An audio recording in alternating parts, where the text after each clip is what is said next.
If you are a survivor of trauma, you know the feeling of pain all too well. You know what it's like to walk day in and day out feeling some sense of grief, some sorrow, some discomfort, maybe just that absence of joy. I've been where you've been, and I've seen pain transform into power, personal power, godly power, power to really do good in your own life and for others. So, what would that look like? What would it take to transform your pain into personal power? Well, I'm here to share 3 steps, 3 practical steps that you can take and implement in order to transform pain into power, to transform what was meant to break you into what will take you forward. So the first step that I have found to be incredibly helpful in this process has been radical acceptance. So what does that look like? It looks like Romans 8:28 in the Bible.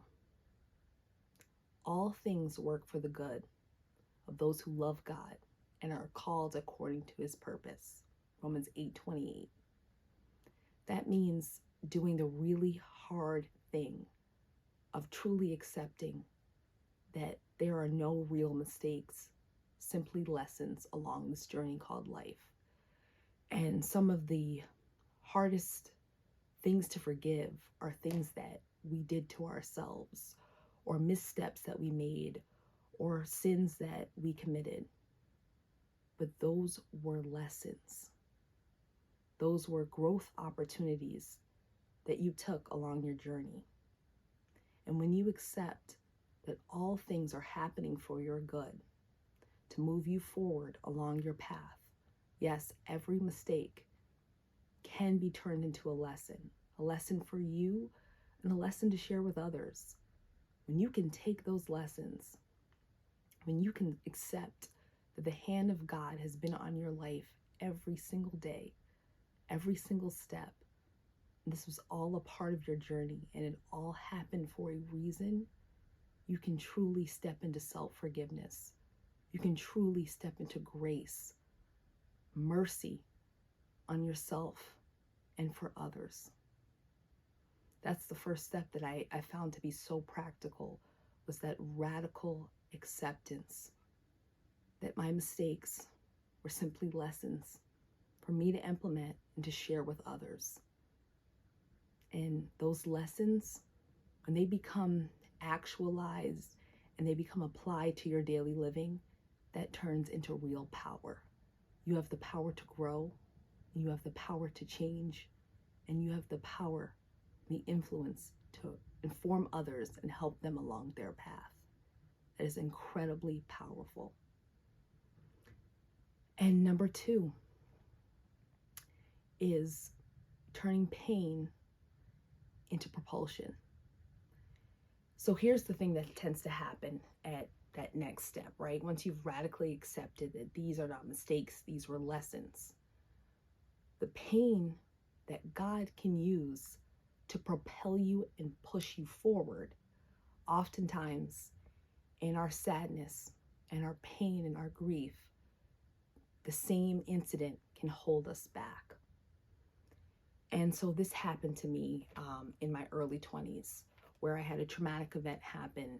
And for a while, which was completely normal and fine for me to do, I wallowed for a bit. I was down, I had, some depression, and, I was in college at the time. And so it became a thought of, am I going to be able to finish out this semester? Am I going to be able to finish out this academic year with the hurt and pain I've experienced from this event? And I had to ask myself a real question. Am I going to allow this to hold me back from becoming whom I'm supposed to be? Am I going to allow this to hold me back from finishing out my education? And I made the very hard decision to put one step in front of the next, one foot in front of the other, and graduated college and finished out that academic year very strong. But I realized that this event, God can use this to push me forward. He can use this to bless others.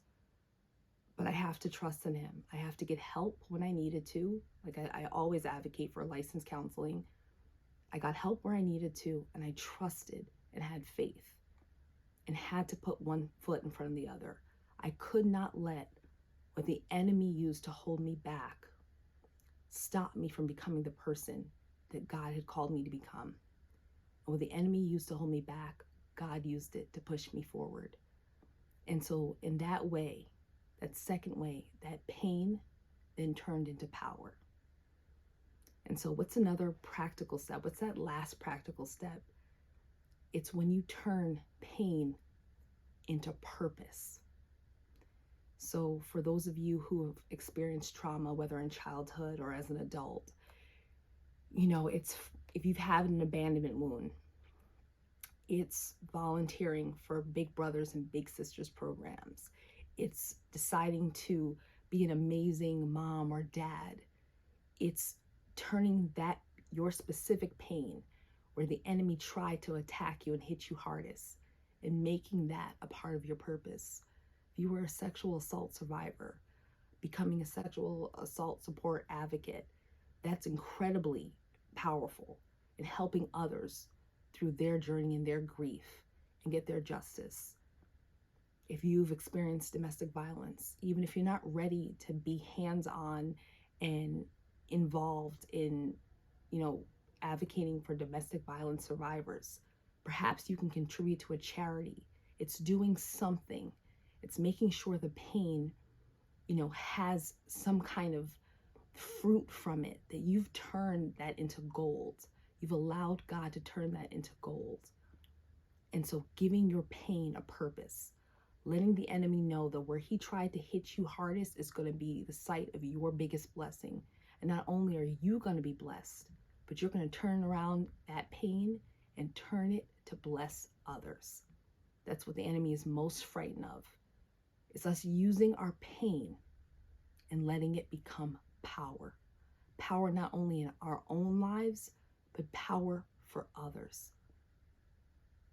So I encourage you today and to take those steps, to have that radical acceptance that this is a journey. You are here to learn the lessons of life. You are human, you are fallible, and that's okay. And to forgive yourself and start seeing those mistakes as lessons. And then not letting what was meant to propel you and move you forward to be the very thing that held you back. And third, turn that pain into an actionable step. Produce something from that pain, something positive. Turn it into purpose. Let that pain become purpose.